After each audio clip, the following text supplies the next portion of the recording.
臨時嚟，今日就夾炒過去德國嘅國王湖。坐車咧就喺火車站斜對面呢個巴士站，坐840號車。買飛喺呢度至到德國之前咧就係免費嘅，等喺去到嗰個德國同埋奧地利交界之後咧，就要俾錢啦，就買飛啦。兩個人咧就23.6歐羅。佢呢張車飛咧就由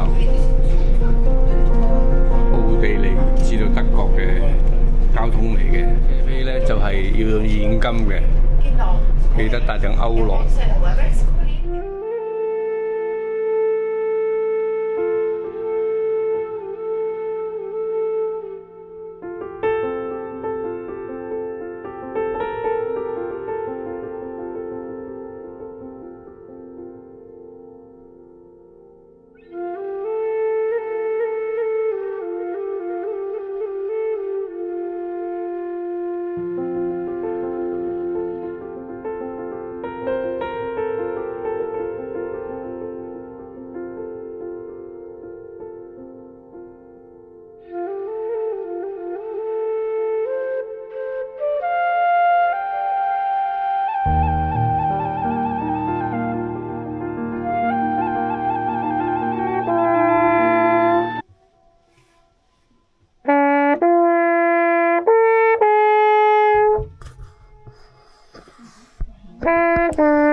嘅邊境其中一個小鎮國王湖啦，今日都係臨時嘅行程嚟㗎，因為Salzburg 咧有好多地方3月份咧都係關閉，咁啊，琴日我哋嚟到啦，中午已經差唔多去晒要去嘅地方，所以今日就多謝阿洪生啦，好介紹，真係咩呢吉啊！